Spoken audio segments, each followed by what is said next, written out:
गणेशाय नमः। ओम गौरी गजानम जय जय श्री गणेशाय नमो नमः। जय गणेश गिरिजा सुमन मंगल मूल सुजान कातुद्यादास तुम देव भय वरदान वक्रतुंड महाकाय सूर्यकोटि संप्रभा निपपिरणो मय देव शुभ कार्येषु सर्वदा।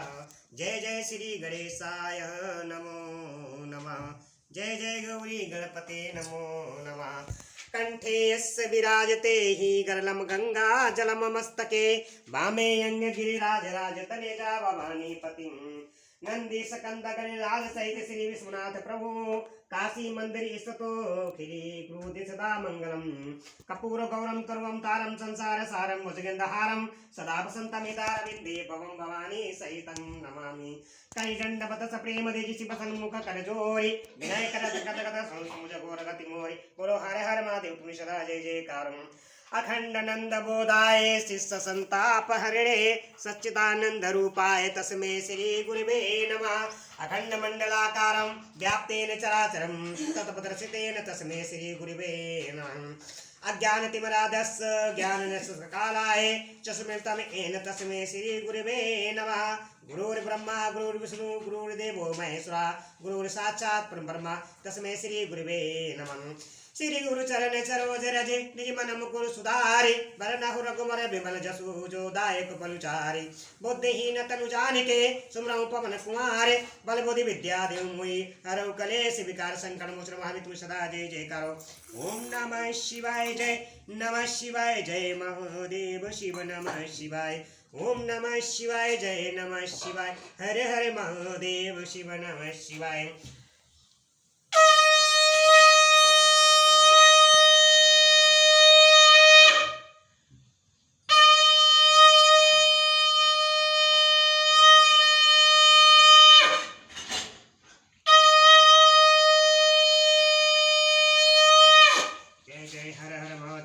शिव शंभु अविनाशिनी मंगलकारी नमस्ते। जय जय शिव शंभु हर हर महादेव तुम्हारी सदा जय जयकार हो। ओम नमः शिवाय जय जय महादेव तुम्हारी सदा जय जयकार हो। नीलकंठ महादेव तुम्हारी सदा जय जयकार हो। ओम नमः शिवाय सबको सीताराम सीताराम हरे कृष्ण कृष्ण कृष्ण हरे हरे हरे राम राम राम हरे राम। ओम नमः शिवाय। भक्तजनों में यूट्यूब चैनल के माध्यम से श्री श्री महापुराण कथा आप सबों को सुना रहा हूँ। जो कल कथा मैंने सुनाई थी नंदेश्वर के जन्म वर प्राप्ति अभिषेक और विवाह का वर्णन की कथा कल सुनाई थी सतरुद्र संहिता है। आज से इसे महापुराण कथा जो आज कथा सुनाने जा रहा हूँ सतरुद्र संहिता से काल भैरव का महात्य विष्णु नरी की तपस्या और शिवजी का प्रसन्न होकर उनकी पत्नी सुचिमती के गर्भ से उनके पुत्र रूप में प्रकट होने का उन्हें वरदान देना। जो इस कथा को सुनेगा और सब्सक्राइब कर मेरे चैनल सब्सक्राइब करेगा आगे लाइक करेगा कमेंट करेगा शेयर करेगा उसके समस्त कलयुग के पाप नष्ट हो जाएंगे और घर में सुख शांति और समृद्धि मिलेगी। बोलो जय जय राधे कृष्ण हरे हरे हरे राम राम राम हरे राम। तदंतर भगवान शंकर के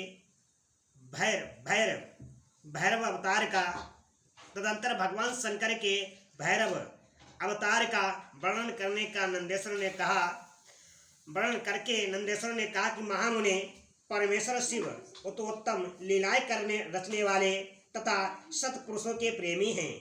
उन्होंने मार्गशीर्ष मास के कृष्ण पक्ष की अष्टमी को भैरव रूप से अवतार लिया था। इसीलिए जो मनुष्य मार्गशीर्ष मास की कृष्ण अष्टमी को काल भैरव के सन्निकट उपवास करके रात्रि में जागरण करता है वह समस्त पापों से मुक्त हो जाता है। जो मनुष्य अनंत भी भक्ति पूर्व जागरण सहित इस प्रकार अनुष्ठान करेगा वह भी महापापों से मुक्त होकर सद्गति को प्राप्त हो जाएगा।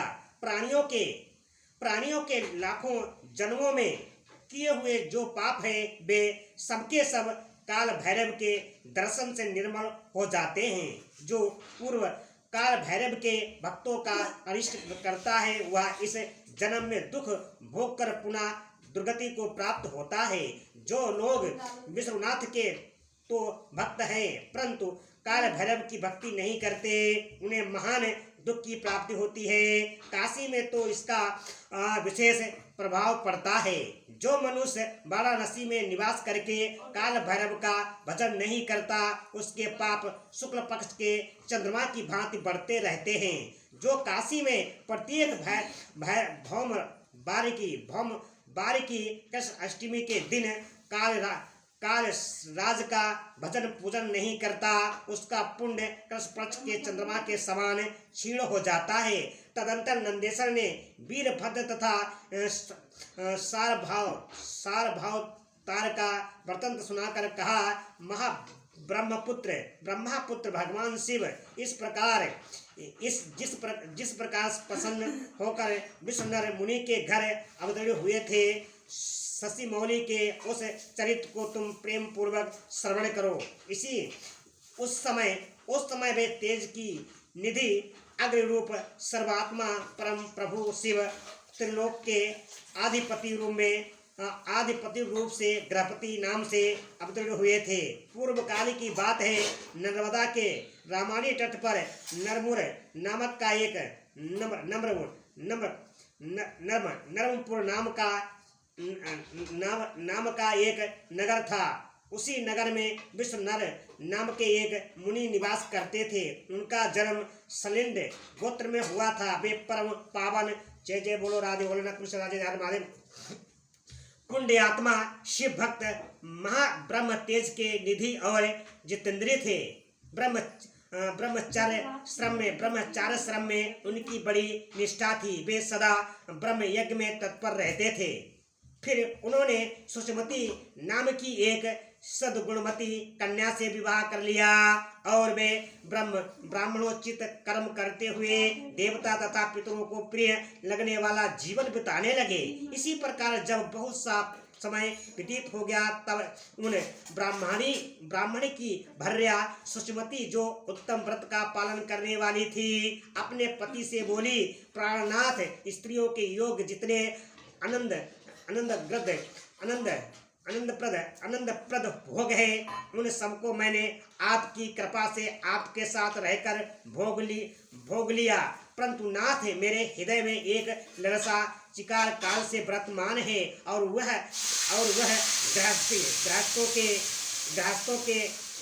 गृहस्थों की कृपा करे, गृहस्थों के लिए उचित भी है। उसे आप पूर्ण करने की कृपा करें। स्वामिनी, यदि मैं वर पाने के योग्य हूँ और आप मुझे वर देना चाहते हैं, तो मुझे महेश्वर श्री का पुत्र प्रदान कीजिए। इसके अतिरिक्त मैं दूसरा वर नहीं चाहती।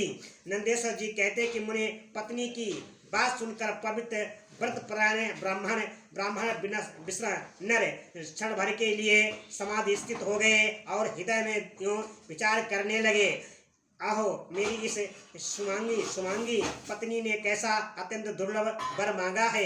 यह तो मेरे मनोरथ पथ से बहुत दूर है। अच्छा, शिवजी तो बहुत कुछ करने में समर्थ हैं। ऐसा प्रतीत होता है कि मानो उन शंभु ने ही इसके मुख से बैठकर वाणी रूप में ऐसी बात कही है, अन्यथा दूसरा कौन ऐसा करने में समर्थ हो सकता है। तदंतर वे एक पत्नी व्रती मुनि विश्रनर पत्नी को आश्वासन देकर वाराणसी में गए और वहां घोर तप के द्वारा भगवान शिव के विरीश लिंग की आराधना करने लगे। इसी प्रकार उन्होंने एक वर्ष पर्यंत भक्ति पूर्वक उत्तम विरीश लिंग की त्रिकाल अर्चना करते हुए अद्भुत तप किया। 13वां मास आने पर एक दिन में धिजुवर प्रातः काल त्रिपथ गामिनी गंगा के जल में स्नान करके जो ही वीरेश के निकट पहुंचे, त्यों ही उन तपोधन को उस लिंग के मध्य एक अभिष्ट वर्षीय विभूति भूषित बालक दिखाई दिया। उस नग्न शिशु के नेत्र कानों तक फैले हुए थे। ओठों पर गहरी ललिमा छाई हुई थी। मस्तक पर पीले रंग की सुंदर जटा शोभित थी और मुख पर हंसी खेल रही थी। वह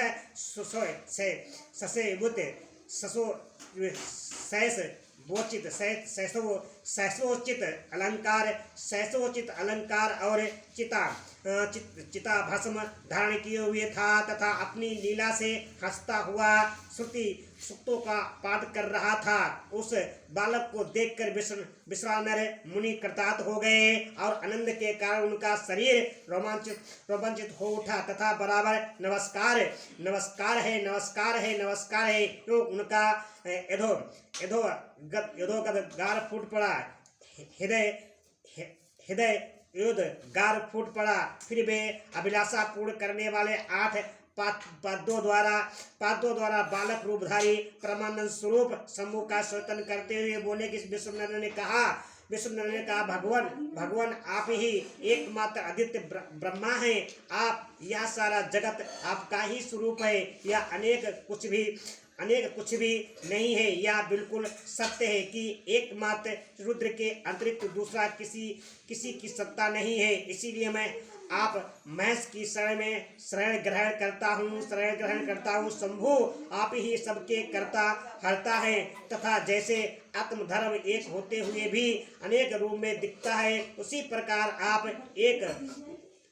आप भी एक रूप होकर नाना रूपों में व्याप्त फिर भी आप रूप रहित है। इसीलिए आप ईश्वर के अतिरिक्त में किसी दूसरे की शरण नहीं ले सकता। जैसे रज्जु में सर्प, सीपी में चांदी और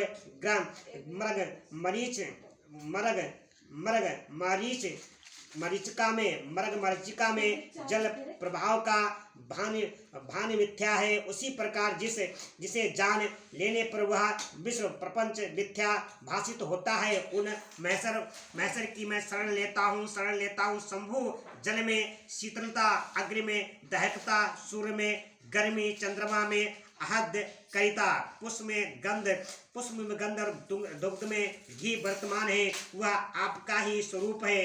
अतः मैं आपके शरण हूँ। आप कान रहित होकर शब्द सुनते हैं। आप कान रहित होकर शब्द सुनते हैं। नासिका विहीन होकर सूंघते हैं। पैर न होने पर भी दूर तक चले जाते हैं। नेत्रहीन होकर सब कुछ देखते हैं और जिन्हान रहित होकर भी समस्त रसों के ज्ञाता है। भला आपको समयक रूप से कौन नहीं जान सकता है। इसीलिए मैं आपके शरण में जाता हूँ। इस आपके रहस्य को ना तो साक्षात वेद ही जानता है, ना विष्णु, ना अखिल विश्व के विधाता ब्रह्मा, तो योगेंद्र भी, ना इंद्र आदि प्रधान देवताओं के ही इसका पता है। परंतु आपका भक्त उसे जान लेता है। अतः मैं आपके शरण ग्रहण करता हूँ। इस ना तो आपको कोई गोत्र है, ना जन्म है, ना नाम है, ना रूप है, ना शील है और ना देश है। ऐसा होने पर भी आप त्रिलोकी के आदेशर तथा संपूर्ण कामनाओं को पूर्ण करने वाले हैं। इसीलिए मैं आपका भजन करता हूँ।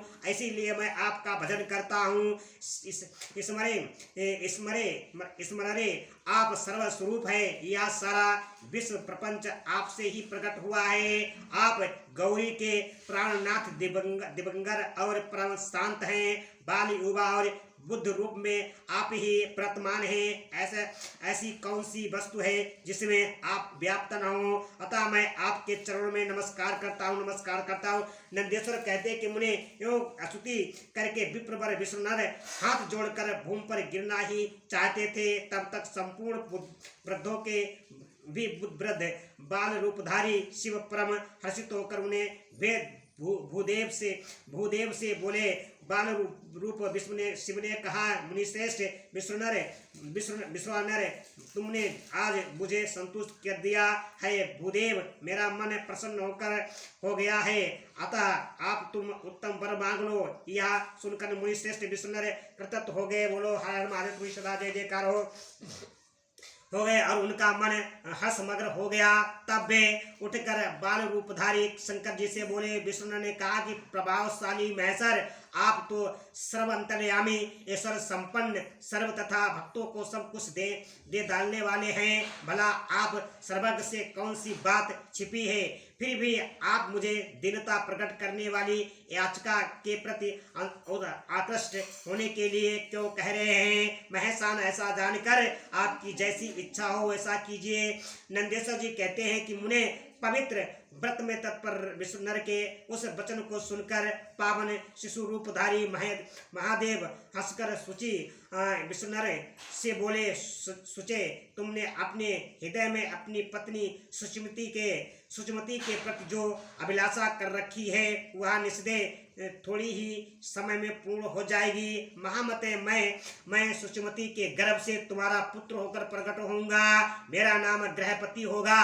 मैं परम पावन तथा समस्त देवताओं के लिए प्रिय होऊंगा। जो मनुष्य 1 वर्ष तक शिवजी के सन्निकट तुम्हारे द्वारा कथित इस पुण्यमय अभिलाषा कष्ट स्तोत्र का तीनों काल पाठ करेगा, उसकी सारी अभिलाषाएं यह पूर्ण कर देगा। इस स्तोत्र का पाठ पुत्र पौत्र और धन का प्रदाता, सर्वथा शांति कारक, सारी विपत्तियों का विनाशक है, स्वर्ग और मोक्ष रूप संपत्ति का कर्ता तथा समस्त कामनाओं को पूर्ण करने वाला है। निश्चय यह अकेला ही समस्त स्तोत्रों के समान है। नंदेश्वर जी कहते हैं कि मुने, इतना कहकर बाल रूपधारी शंभु जो सत्पुरुषों की गति है अंतर्धान हो गए। तब विप्रवर विश्वानर भी प्रसन्न मन से अपने घर को लौट गए। बोलो हर हर महादेव, तुम सदा जय करो। ओम नमः शिवाय, जय नमः शिवाय, जय महादेव शिव नमः शिवाय। ओम नमः शिवाय, जय नमः शिवाय, जय महादेव शिव नमः शिवाय। ओम नमः शिवाय, ओम नमः शिवाय, ओम नमः शिवाय, ओम नमः शिवाय। भक्तजनों, राम की लूट है, लूट सके तो लूट, काल समय पछताएगा जब प्राण जाएंगे छूट। रोसिया बलराम चंद्र की जय हो, हे पवन पुत्र मान की जय। हर हर महादेव, तुम्हारी सदा जय जयकारो। भक्तजनों, मैंने जो आज कथा आप सबको सुनाई है, भगवान शिव ने विष्णु और सुचमती गर्भ से पुत्र रूप में उनके घर में प्रकट हुए। इस कथा को जो भी सुनेगा, आगे शेयर करेगा, लाइक करेगा, कमेंट करेगा, उसके घर के सारे दुख दूर भाग जाएंगे और घर में सुख शांति समृद्धि मिलेगी। बोलो हर हर महादेव, तुम सदा जय करो। ओम नमः शिवाय, हर हर महादेव, तुम सदा जय।